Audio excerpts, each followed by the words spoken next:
Are you ready to take your business to the next level and make the money you want so that you can create the impact you desire? Then you're in the right place. It's possible to run a successful business built around your life. Get ready for a little bit of tough love and a whole lot of strategy to grow your business without sacrificing your sanity. If you're ready to get out of your own way and step into the role of CEO, then let's go. I'm Amy Traw, and this is the Motivated CEO Podcast. Tell me if this has ever happened to you. You're pouring endless hours of time and energy into content creation, only to get minimal engagement in return. It's easy as an entrepreneur to get stuck in this endless cycle and frustrated when you're sharing such valuable content, way superior, in your opinion, to the endless stream of influencer videos that you see going viral on social media. Content that is literally solving your ideal client's challenges. However, no one seems to know you notice that you exist. So if you are nodding, yes, this is me. Guess what? You are not alone. Today's guest, Courtney Elmer, she's the founder of Pod Launch and top podcast host, is here to teach us how to get people to pay attention.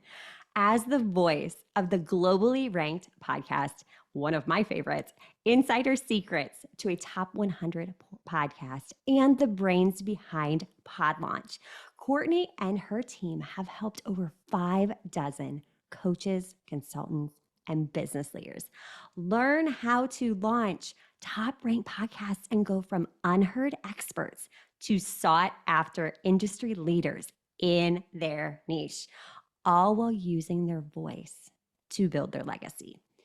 Courtney, this is a challenge for so many entrepreneurs who think that the only way to get noticed is by constantly posting, dancing on reels, and trying to imitate what they see all these influencers doing in the online space.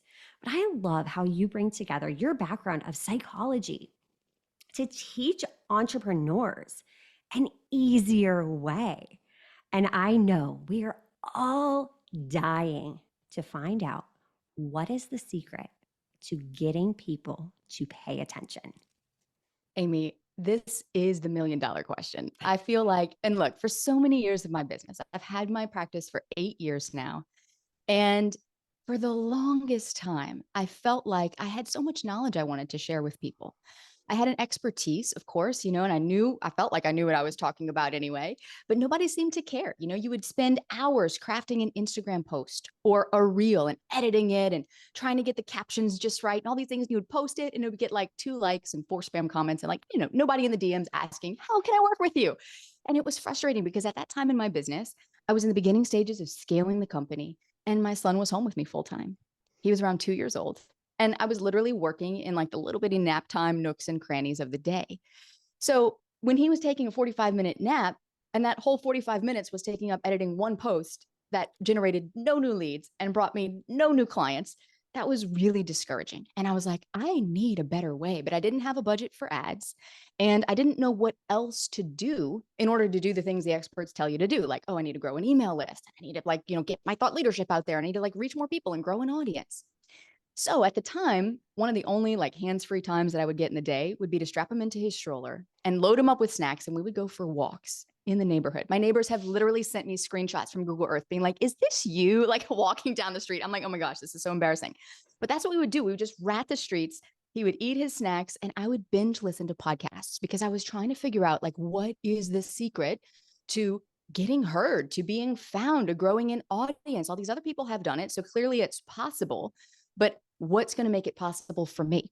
And that was the big question that I couldn't answer until one day it dawned on me.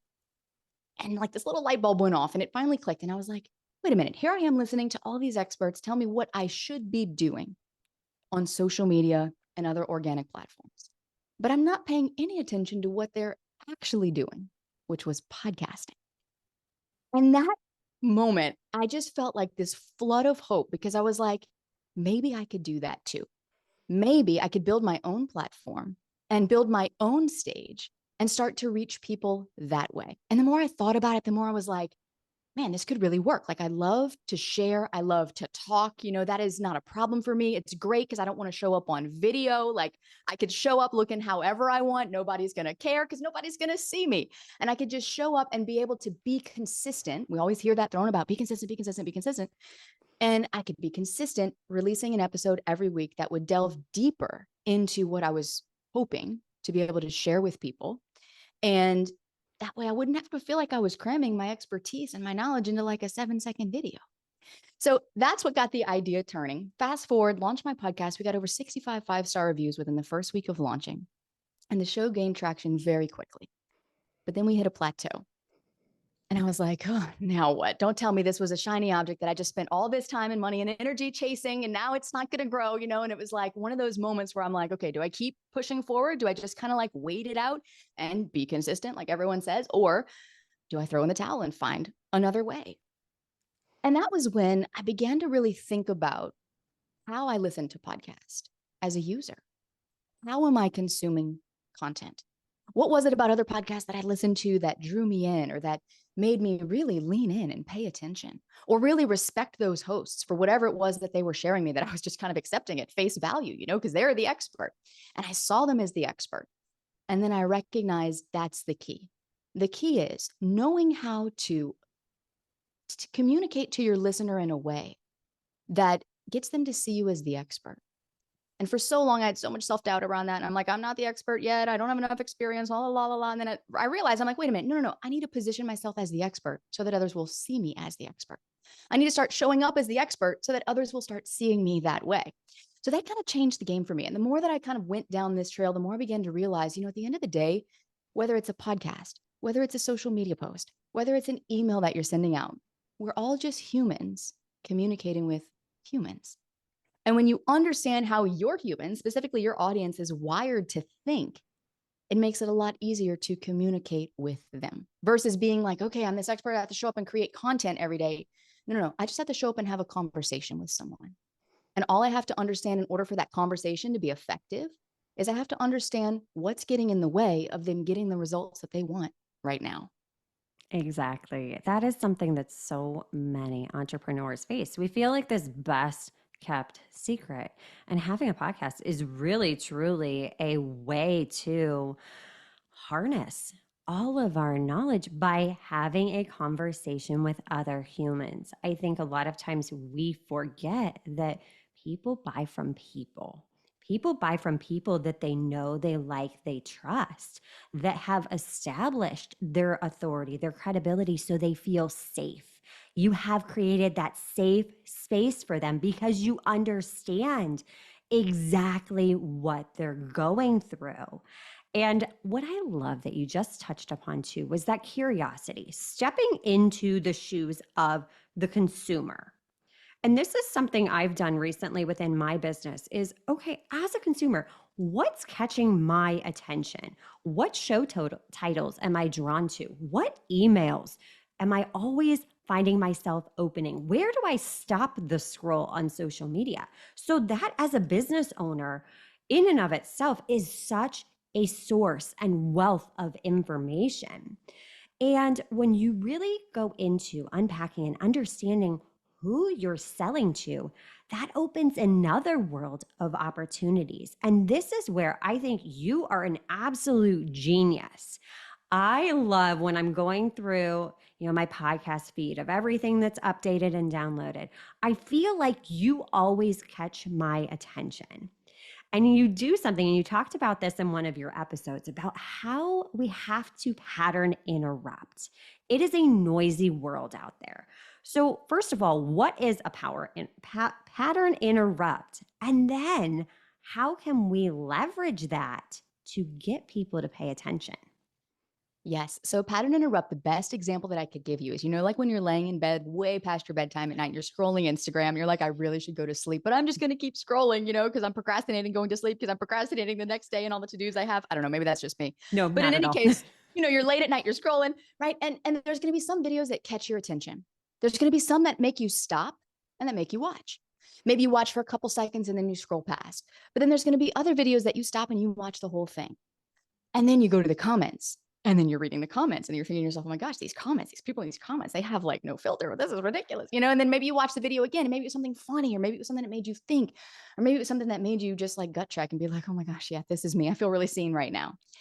And so in those moments, a pattern interrupt is happening. What's actually happening on a psychological level is that those videos, those pieces of content, those podcast episodes, those episode titles, whatever content it is that you're consuming, emails, so subject lines, those are speaking to your unconscious mind in a way that makes you pay attention. And so we know this logically. None of us make decisions based on logic. Literally, no one is sitting there scrolling through your Instagram or scrolling through your podcast going, oh my gosh, you must have spent like $5,000 on that cover art. It is gorgeous. I'm going to give your show a chance. Like, no, we're not thinking at all. And that's the key, is because unconscious patterns are the ones that happen automatically. It's when we blink, it's when we breathe, it's when we swallow. We're not necessarily, I mean, can you imagine if we had to think about like breathing and swallowing and pumping the blood down to our toes and all this all day, right? Our unconscious brain takes care of all of that for us. And so the same is true when it comes to actually consuming content. And this could be written content, it could be verbal content, it could be spoken content, it could be audio visual content. And so our brain is processing millions and millions and millions and millions of pieces of information every second. Think about it this way. You've got like a pile of toothpicks. There's like a mountain of toothpicks in the middle of your living room, millions of toothpicks. And you're like, what the heck am I going to do with all these toothpicks? Imagine those toothpicks are the pieces of information that your brain is processing literally every second. Your brain is processing those, but if you were to reach in and just grab a handful of toothpicks to try to start cleaning up that mess, you could only grab a handful at a time. That's your conscious mind. Your conscious mind can only grasp a handful of inputs at a time, but all of the inputs are always happening. The rest get processed unconsciously. This is fascinating to me because it's literally how we're wired to work as humans. So when we can understand that and we can understand how humans are wired to work, then we can begin to work with that. And we can begin to apply strategies that help to capture that attention, knowing how to communicate in a way that's going to speak not to the conscious mind, but to the unconscious mind. This is something that not a lot of people are teaching. It's something that maybe seems a little far out there. Like, what? I don't have a background in psychology. How on earth am I going to be able to like tap into this, you know? And that's the beauty, is you don't need a background in psychology. You don't need any of that, you know, a PhD or, you know, any of that to be able to communicate in a way that's actually effective, that actually speaks to your specific listener or your specific audience member through their unconscious. The way that we do that is by specifying in detail what problems that we're solving for them. And we can go more into that, Amy, if you want to, but I'll pause right there in case you have any questions for me. First of all, I think that analogy is such a fabulous, it's just a great picture of exactly what our subconscious mind is. Because a lot of times when we start to talk about this topic, yeah, people kind of shut down. They're like, ooh, subconscious, that's woo-woo stuff. No, this is like science, research based. This is a game changer. And I would love for you to unpack some of those strategies that, yes, you're listening to this going, oh my gosh, that makes perfect sense. Share with us. We're open. We're ready to learn. This is my favorite thing. Oh, I can't wait to dive in. Stop me if I get on a roll, okay? And you're like, wait, but I have a question for you, because I could talk about this all day. But the reality is, as humans, we're hardwired to do a few things. Not only are we hardwired to process information unconsciously, we're also hardwired to solve problems. This is literally how we are wired. It is part of our survival mechanism. You can try to ignore it all you want, but it's not going anywhere. It is baked into your genetics. So when we understand that, we can begin to harness that and actually communicate in a very powerful way, simply by showing people how we're going to solve problems for them. What happens, though, a lot of times people will say, well, you know, I am solving problems for people. And they begin to talk about the benefits of what will happen when that problem is solved. And this is a very common mistake. I used to make this mistake. So, you know, you might not even be aware that you're making this mistake right now, and that's okay. But let's talk about it because it's very key. And once you recognize the difference, you're going to be able to communicate in a much more powerful way. So let's imagine that, you know, you're slicing carrots for, you know, your kid's lunch or something. And oh my gosh, all of a sudden you cut your finger with a knife and you're like, it's bleeding everywhere. And you're like, I need stitches. This is crazy. So you go to the ER and you walk into the ER and the doctor's like, oh, cut yourself. Oh gosh, imagine when we get this stitched up, like what you're going to feel. So you'll be able to type again. You'll be able to do like open a can, or a bottle. Like you're going to have this all healed. And right in the moment, you're like, can't even think about that because all I can think about is the pain that I'm in. Can you fix my finger? But, let's imagine if you went to a different doctor and they were like, oh my gosh, yes, that hurts. It's those nerve endings. Your fingers are so full of nerves. Let's get that stitched up for you so we can get you feeling better soon. Well, then you're going to be like, okay, yes, that's what I'm here for.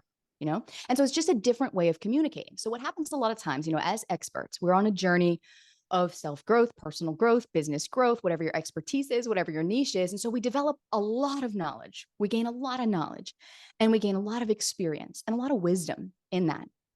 What happens is we begin to communicate in a way that we're speaking from our level of awareness versus the level of awareness where our audience might be. So here's an example of this.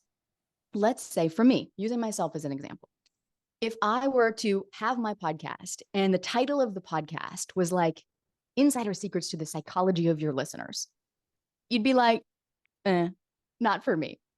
Why? Because right now you're experiencing specific problems, if you have a podcast, or if you're thinking of starting a podcast, that you're not really fully aware yet that the psychology is going to be the thing that sets you apart.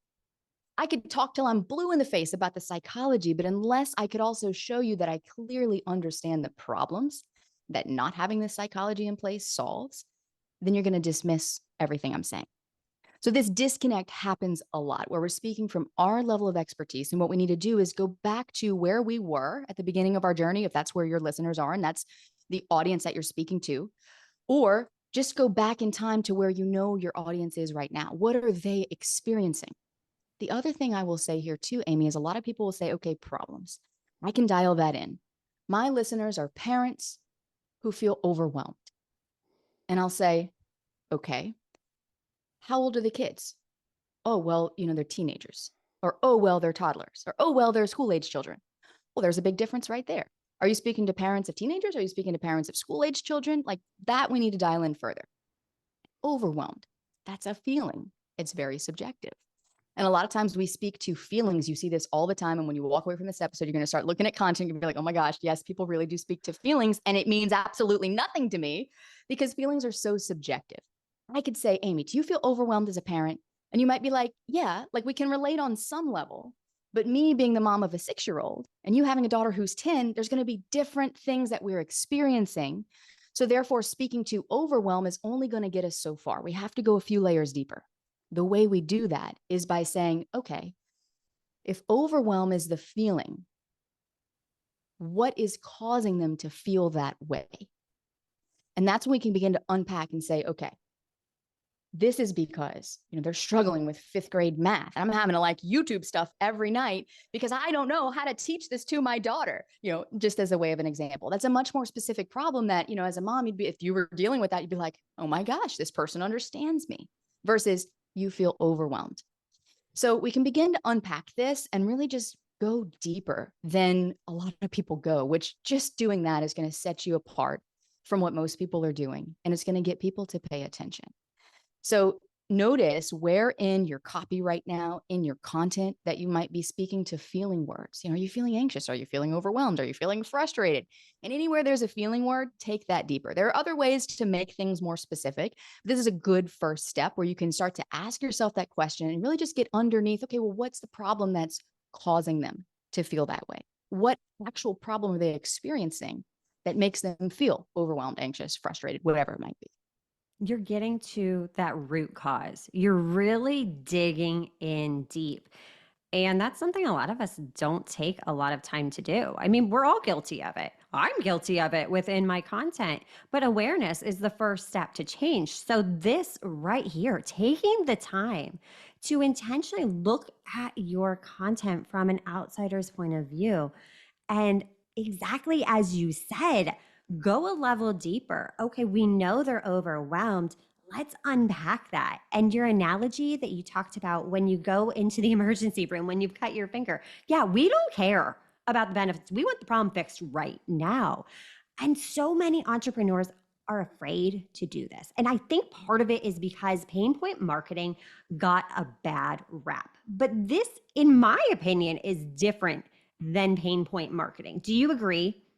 Well, it's interesting you bring this up, Amy, because people will ask me this question when I say this. We got to speak to the pain, we got to speak to the problems. And they're like, well, my audience is a sensitive audience. I don't want to make them feel any worse than they're already feeling. And this is true in some cases, right? Maybe you have an Yeah. audience that's dealing with heavy trauma or whatever it might be that you're working them through. Or maybe they're just genuinely sensitive, more emotional, more empathic people. And that's great. Guess what? They still have problems. And so this is where we want to really communicate the problem in a way that gives them relief. And simply by communicating that you understand the problem is going to give them that relief. Using another doctor example, it's kind of like this. Let's say that you woke up at 11 o'clock every night for the past week with a strange pain on the left side of your stomach. It only happened at night, usually happened after you'd been asleep for an hour or two. And after 30 minutes or so, it would go away. But it was starting to bother you and concern you because it'd been happening for a week. You're like, okay, maybe I should go get this checked out. So you go to doctor number one, and doctor number one is like, oh, well, yeah, I've had some patients with this before. Let's do this. Let me write you this prescription. Go fill this, take this for another week and call me if it's still bothering you. And he'd be like, okay, thanks. Now, some people would walk away, they'd take the medicine, maybe the pain would go away and they never think twice about it. That's called not your audience, right? Your audience is the one with the problem that actually wants to solve it. They want to figure out, like, why is this pain happening? So you go to Dr. B because you're like, I need a second opinion. So you go to Dr. B and Dr. B sits down with you and they start asking you questions. And they're like, so when did this pain start happening? He's like, a week ago. And they're like, and I bet you it happens around 11 at night every night, doesn't it? And you're like, how did you know that? Well, because typically, whenever we have this condition, this is the symptom it causes, and it usually only happens at night after you've been asleep for a couple hours. Well, immediately in that communication that's happening right there in the doctor's office, you're going to feel a couple of things. You're going to feel relief and you're going to feel understood. And this is very key. We have 5 emotional needs as human beings, and one of them is to be heard and understood. So by communicating the problem, this is not like the bro marketing where you're like beating someone over the head, with the problems that they have. And we're going to solve them and you're a terrible person for having these problems. Like, no, not at all. I'm here to demonstrate that I understand your problems because I want you to also know that I can help you fix them. Because surely if I understand them so well, you're going to trust that I also have the solution. There was something else a moment ago, Amy, that you mentioned about the root cause. And I do want to make one distinction here. This goes back to speaking from the expert level of awareness versus your audience's level of awareness. Right now, your audience has a problem that they are experiencing. You may know the real cause of that problem. And going back to that podcast example, I might know that the reason your content is not landing and the reason your podcast is stuck at 50 downloads an episode is because you don't fully understand the psychology of your listener yet. So you're not speaking to them in a way that does interrupt their pattern. But if I were to speak to that as the problem, it would get overlooked because what we really need to be doing is speaking to the problem the listener thinks they have, which right now is that they're stuck at 50 downloads an episode. And that's painful. So when I can show you, hey, I know if you've been releasing an episode every single week for the last year, you're putting out your best content, you're spending hours crafting these episodes, and still you can't seem to make it past the 50 download an episode mark. Here's why. And so then we can begin to bridge that gap by speaking to the problems that they have from a way that, in a way that makes them feel heard, understood, validated, and to feel that immediate relief, like maybe this is finally someone who gets it. That's going to make them lean in. They're going to pay attention to whatever it is you have to say next. And those that are for you will become your biggest fans because they're going to be like, oh, finally, she gets it. Right. We want someone that understands, that gets it. And I think that is a often overlooked tactic, but really the deeper you understand that ideal client, the deeper you understand to their problems, their concerns, what's keeping them up at night, then you can speak to those. And I love how you clarified upon the root cause because that's the missing piece right there. You need to sell them what they want. What is that transformation they want? What is that problem they have? Where do they want to be? And then how do you bridge the gap? Because when you are able to do that, you become the authority. You become the solution to the problem that they have. And at the end of the day, you do have the solution. Someone right now needs you. They need your service. They are searching for you. And by taking the time to sit down and unpack, what are those problems that they have right now? Exactly as you said, this is not bro marketing.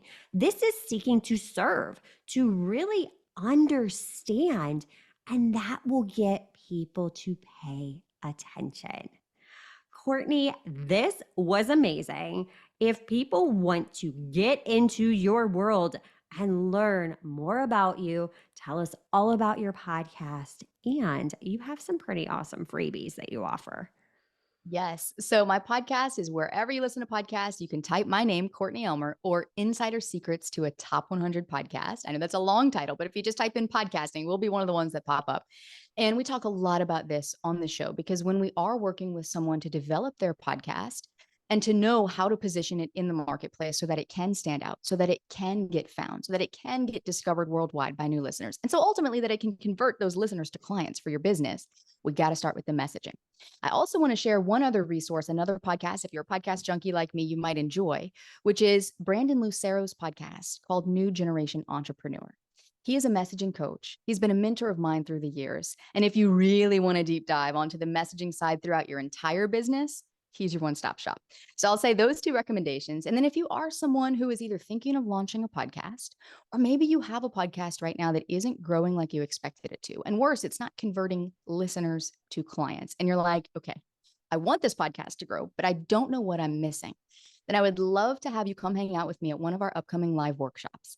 I teach these live. We're going to deep dive into the 3 ingredients that you need for a podcast that can stand out in the increasingly crowded podcast landscape, no matter the size of your audience. We've helped clients launch their podcasts in the top 100, and they've had less than 100 people on their email list.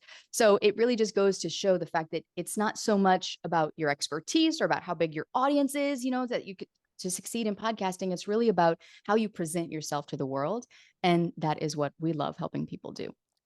And you are an absolute pro at it. I love it. Thank you so much for taking the time out of your schedule to just share such value with our listeners and really by teaching me more that I need to do as well. So thank you so much. I appreciate you. Thank you for having me. And until next time, cheers to making the money you want so you can create the impact you desire. Are you loving what you're hearing? Do us a favor and hit that subscribe button so you don't miss an episode.